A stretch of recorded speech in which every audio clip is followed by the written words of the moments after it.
Good afternoon, all of you. In last practical, we discussed about the experiment number 22. In that, synthesize acetanilide from the aniline. ठीक है, last practical में हमने aniline से एसिटेनिलाइड synthesise किया था. Okay, अभी इस एक्सपेरिमेंट में एक्सपेरिमेंट नंबर 23 में हमें बेंजोइक एसिड सिंथेसाइज करना है फ्रॉम द बेंजामाइड. ठीक है, टाइटल क्या है इस एक्सपेरिमेंट का? To synthesize benzoic acid from benzamide and to find out its percentage practical yield and melting point. ठीक है, तो हमें क्या करना है इस एक्सपेरिमेंट में? तो हमें बेंजोइक एसिड सिंथेसाइज करना है बेंजामाइड से. ठीक है, देन प्रायर कंसेप्ट में हमने देखा था कि बेसिक ऑर्गेनिक रिएक्शंस जो होती है वो क्या होती है, क्रूड प्रोडक्ट क्या होता है, मेल्टिंग पॉइंट क्या होता है, एरोमेटिक ऑर्गेनिक कंपाउंड्स क्या होते हैं. ठीक है, basic organic reactions means like acetylation reaction, hydrolysis reactions. ये जो रिएक्शंस है ट्वेल्थ में आपने पढ़े हैं ऑर्गेनिक रिएक्शंस क्या होती है. ठीक है, तो वो बेसिक कंसेप्ट से लास्ट प्रैक्टिकल में हमने एसिटाइलेशन रिएक्शन देखा था. इस प्रैक्टिकल में बेसिक ऑर्गेनिक रिएक्शन है हाइड्रोलाइजेशन. ठीक है, हाइड्रोलिसिस. क्रूड प्रोडक्ट क्या होता है? तो after completion of the organic reaction, after completion of the organic reaction जो प्रोडक्ट हमें मिलता है वो क्रूड फॉर्म में होता है. आफ्टर सिंथेसिस और ऑर्गेनिक रिएक्शन के कंप्लीट होने के बाद जो भी प्रोडक्ट हमें मिलता है वो क्रूड फॉर्म में होता है, उसे बोलते हैं crude product. Okay, melting point. Melting point हमने पहले ही देखा था. First practical melting point boiling point का ही है. तो मेल्टिंग पॉइंट या फिर बॉइलिंग पॉइंट हम क्यों निकालते हैं? तो मेल्टिंग पॉइंट और बॉइलिंग पॉइंट से हमें प्योरिटी ऑफ द कंपाउंड पता चलता है. ठीक है, इंडिविजुअल कंपाउंड के लिए कुछ अलग मेल्टिंग पॉइंट या फिर बॉइलिंग पॉइंट होता है. जितना शार्प मेल्टिंग पॉइंट या फिर बॉइलिंग पॉइंट आता है उतना ही हम बोल सकते हैं कि ये जो कंपाउंड है ये प्योर है, प्यूरिफाइड फॉर्म में है. ठीक है, परसेंटेज प्योरिटी हम उससे निकाल सकते हैं. नेक्स्ट आता है एरोमेटिक ऑर्गेनिक कंपाउंड्स. कुछ ऐसे कंपाउंड्स जो एरोमेटिक ऑर्गेनिक रिएक्शंस दिखाते हैं. ठीक है, एरोमेटिक मीन्स रिंग फॉर्म में होते हैं और कुछ कैरेक्टरिस्टिक अलग कैरेक्टरिस्टिक्स वो दिखाते हैं.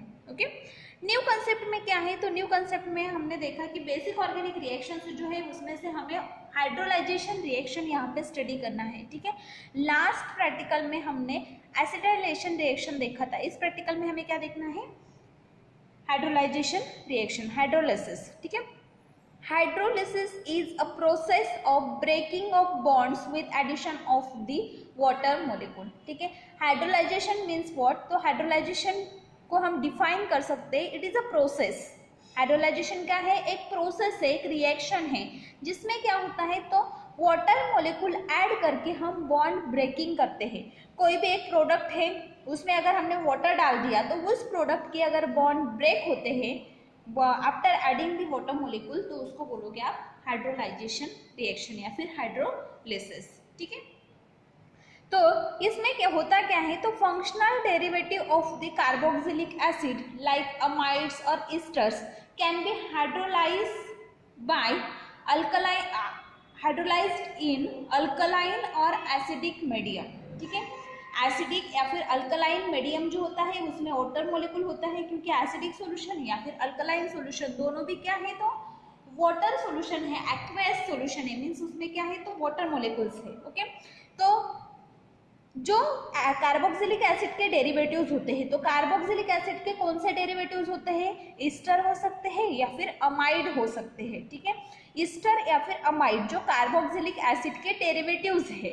ठीक है, मीन्स उसका स्ट्रक्चर ऐसा है, C double bond O, X means Easter या फिर अमाइड कोई तो भी, और R means the functional group. ठीक है, तो ऐसा स्ट्रक्चर अगर कार्बोक्सिलिक एसिड डेरिवेटिव का है मीन्स उसमें अमाइड या फिर ईस्टर प्रेजेंट है तो after addition of the alkaline media और एसिडिक मीडिया वो हाइड्रोलाइज होते हैं. वो क्या होते हैं? हाइड्रोलाइज होते हैं, उसमें बॉन्ड ब्रेकिंग होता है. ठीक है, इन प्रेजेंस ऑफ वाटर. ठीक है, ये जो है वाटर यहाँ पे दिखा है, यहाँ पे हम एसिडिक या फिर अल्कलाइन मीडिया अगर ऐड करते हैं तो एसिडिक हो या अल्कलाइन मीडिया हो उसमें वाटर कंटेंट होता है, ठीक है।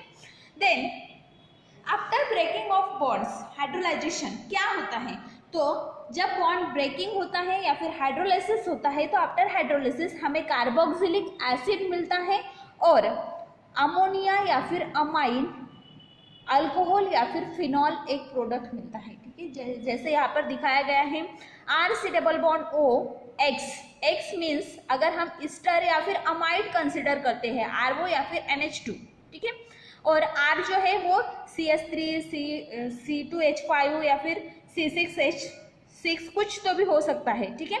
देन यहाँ पे अगर हम एसिडिक या फिर बेसिक कोई भी मीडिया लेते हैं तो उसमें वाटर है, तो वाटर जो है वाटर के एडिशन के बाद यहाँ पे बॉन्ड ब्रेक होता है, मीन्स यहाँ पे अगर हम बॉन्ड ब्रेक करते हैं तो ये जो X मोलेकुल है वो H के साथ अटैच हो जाएगा और ये जो OH है वो यहाँ पे आ जाएगा, ठीक है। जैसे यहाँ पे दिखाया है R dash C double bond O, ये वैसे का वैसा है, यहाँ पे सिर्फ क्या हुआ तो ये जो OH ग्रुप है इसकी यहाँ पे एडिशन हो गई, ठीक है, और XH ये अलग प्रोडक्ट हमें मिला। ये क्या हो सकता है, ये जो प्रोडक्ट है ये अमोनिया, अमाइन, अल्कोहल और फेनॉल कुछ भी हो सकता है, ठीक है। तो ये किस पे डिपेंड होगा, ये ईस्टर डेरिवेटिव है या फिर अमाइड डेरिवेटिव है, इसके ऊपर डिपेंड होगा कि ये मॉलिक्यूल हमें क्या मिलता है, अल्कोहल फिनॉल मिलता है या फिर अमोनिया अमाइन मिलता है, ठीक है। और ये जो प्रोडक्ट हमें मिला ये क्या है, कार्बोक्सिलिक एसिड, ठीक है। तो ये जो रिएक्शन हमने देखा इसको बोलते हैं हाइड्रोलिसिस रिएक्शन, इसको क्या बोलते हैं, हाइड्रोलिसिस रिएक्शन, ओके। ये एक एग्जाम्पल है न्यूक्लियोफिलिक सब्स्टिट्यूशन रिएक्शन का, इसको हम न्यूक्लियोफिलिक सब्स्टिट्यूशन रिएक्शन भी बोल सकते हैं, okay. Now synthesis means what, okay, यहाँ पे हमें सिंथेसिस करना है तो सिंथेसिस का मतलब क्या होता है हमें पता है, हमने लास्ट प्रैक्टिकल में भी देखा था कि सिंथेसिस क्या है। Synthesis is the process in which new product is form. Synthesis क्या है, तो सिंथेसिस एक प्रोसेस है जिसमें न्यू प्रोडक्ट फॉर्म होता है, ठीक है। और जो न्यू प्रोडक्ट फॉर्म हुआ है वो कैसा होता है, तो यूनिक होता है, जो प्रोडक्ट हमने उसमें यूज किए थे उससे कुछ अलग प्रोडक्ट फॉर्म होगा, ठीक है। और उस प्रोडक्ट जो प्रोडक्ट फॉर्म होगा वो यूनिक होगा, उसका स्ट्रक्चरल फॉर्मूला भी अलग होगा, मोलिकुलर वेट अलग होगा और melting point also different, okay. तो जो प्रोडक्ट नया फॉर्म हुआ है आफ्टर सिंथेसिस, सिंथेसिस क्या है, तो एक प्रोसेस है, एक रिएक्शन है जिसके बाद में एक यूनिक प्रोडक्ट फॉर्म होता है, जो यूनिक प्रोडक्ट है, यूनिक स्ट्रक्चरल फॉर्मूला उसका है, यूनिक मोलिकुलर वेट है और यूनिक मेल्टिंग पॉइंट के साथ वो फॉर्म होता है, ठीक है। इसको बोलोगे आप synthesis. Now third point is purification, ठीक है। पहले तो जब रिएक्शन परफॉर्म होती है या फिर सिंथेसिस परफॉर्म होता है उसके बाद में जो प्रोडक्ट हमें मिलता है वो क्रूड फॉर्म में होता है, ठीक है, प्यूरिफाइड फॉर्म में नहीं होता, उसमें कुछ इम्प्यूरिटीज हो सकती है, ठीक है। तो हम उसको प्यूरिफाई कैसे करेंगे, तो purification is also the process by in which removing of impurities occur, okay। जो प्रोसेस है प्यूरिफिकेशन क्या है, तो purification is a process, purification क्या है, एक प्रोसेस है जिसमें क्या होता है, तो हम इम्प्यूरिटीज को निकालते हैं क्रूड ड्रग में से, जो भी क्रूड ड्रग फॉर्म हुआ है उसमें से जो इम्प्यूरिटीज हम अलग करते हैं उसको बोलते हैं प्यूरिफिकेशन, ठीक है। तो प्यूरिफिकेशन हम कैसे करते हैं, तो प्यूरिफिकेशन में वॉशिंग कर सकते हैं, रिक्रिस्टलाइजेशन कर सकते हैं, ड्राइंग ऑफ द प्रोडक्ट कर सकते हैं, जिससे जो भी इम्प्यूरिटीज उसमें प्रेजेंट है वो निकल जाए, ठीक है, और प्योर कंपाउंड हमें मिले, ठीक है। इसके लिए हम Buchner's funnel and flask assembly use कर सकते हैं, ठीक है, Buchner's funnel and flask assembly, ठीक है। यहाँ पे दिखाया है ये बर्चनल फनेल्स है और ये बर्चनल फ्लास्क है, इसको हम वैक्यूम पंप ऐड करते हैं और वैक्यूम से उसमें से जो भी वाटर कंटेंट है उसको हम निकालते हैं, ठीक है। तो प्यूरिफिकेशन के कितने मेथड हो सकते हैं, फर्स्ट आएगा washing, second recrystallization and third one is drying of this product at a desired temperature and desired period of time, okay. Then next आता है recrystallization, okay. Recrystallization means what, recrystallization is the process, recrystallization भी क्या है, एक process है, ठीक है।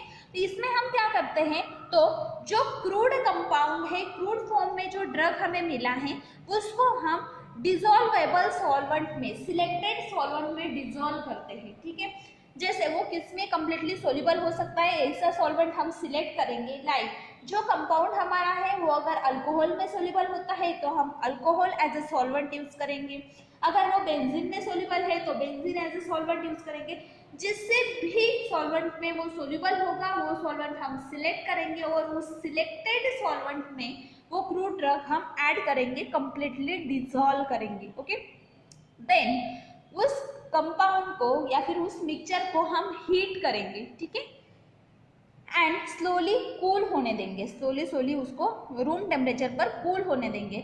जब वो कूल होता है रूम टेम्परेचर पर या फिर आइस बात में जब वो कूल होता है तो उसमें प्रोडक्ट के क्रिस्टल्स फॉर्म होते हैं, उसको बोलते हो आप रीक्रिस्टलाइजेशन, ठीक है। जो भी प्रेसिपिटेटिंग कंपाउंड था या फिर जो भी प्रोडक्ट हमें मिला था उस प्रोडक्ट को हमें प्यूरिफाई करना है बाय रीक्रिस्टलाइजेशन, ठीक है।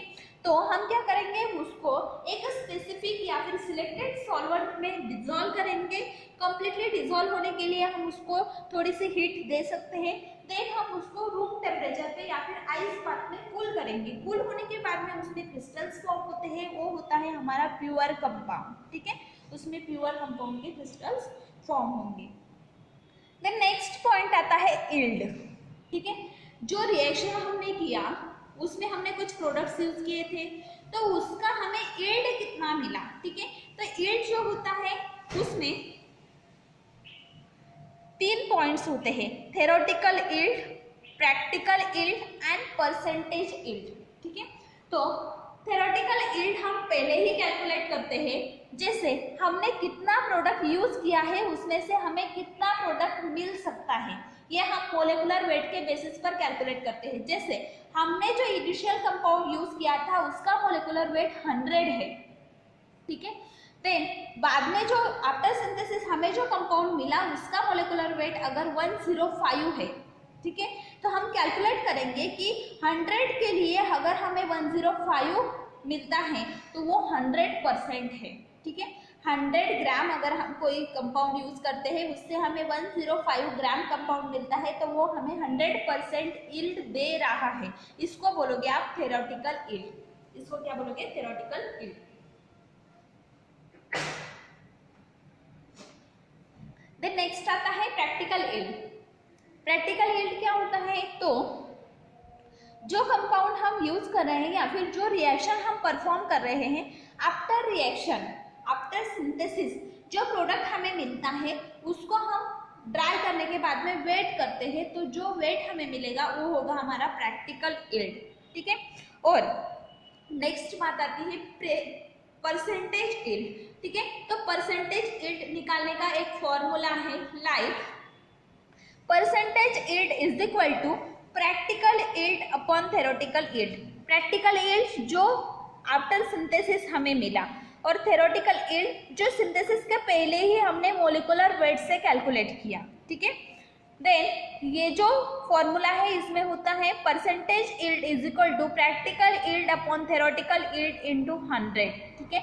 हम परसेंटेज निकाल रहे हैं इसलिए 100 से उसको मल्टीप्लाई करेंगे, okay. Then next point is chemical reaction, ठीक है। अभी हमें जो प्रोडक्ट फॉर्म करना है उसका केमिकल रिएक्शन क्या है, ठीक है। इसमें से हमें प्रोसेस भी पता चल जाती है। लाइक हमें क्या करना है, तो बेंजामाइड से बेंजोइक एसिड प्रिपेयर करना है। क्या करना है हमें? बेंजामाइड से बेंजोइक एसिड प्रिपेयर करना है बाय यूजिंग द हाइड्रोलाइसिस, ठीक है। तो बेंजामाइड जो है उसका मोलिकुलर फॉर्मूला है 121, ओके। और बेंजामाइड में हम NaOH ऐड करेंगे। NaOH क्या है? तो बेसिक कंपाउंड है। NaOH क्या है?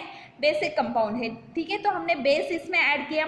बेस ऐड करने के बाद ये बेस है, NaOH है, मीन्स ये क्या होगा? एक्वेस होगा, मीन्स इसमें क्या है? तो वाटर कंटेंट है। इसमें क्या है? वाटर कंटेंट है। वाटर कंटेंट है मीन्स ये क्या करेगा? तो इसके बॉन्ड ब्रेक करेगा, ठीक है।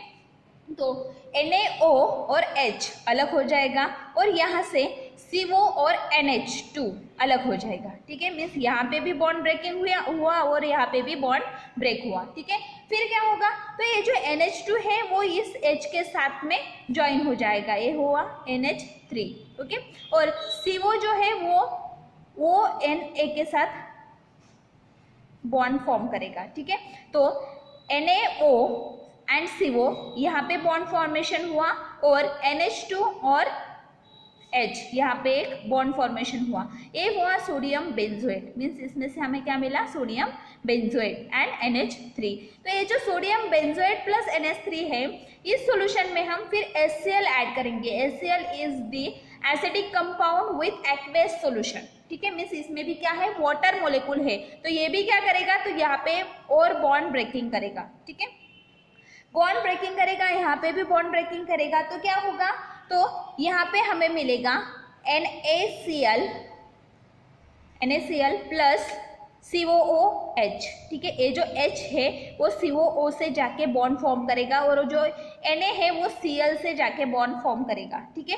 तो यहाँ पे जो कंपाउंड हमें मिला वो है बेंजोइक एसिड, ठीक है। तो यहाँ पे हमें क्या मिला, benzoic acid plus NaCl, sodium chloride salt form में, ठीक है। तो बेंजामाइड में अगर हम NaOH ऐड करते हैं तो हमें सोडियम बेंजोएट मिलता है। सोडियम बेंजोएट में जब हम HCl ऐड करते हैं तो हमें बेंजोइक एसिड मिलता है, जिसका मोलिकुलर वेट 122 है। बेंजामाइड का था मोलिकुलर वेट 121 और बेंजोइक एसिड का कितना है, 122। मीन्स जितना प्रोडक्ट हमने यूज किया है उससे ज़्यादा प्रोडक्ट हमें इसमें मिलना चाहिए, ओके।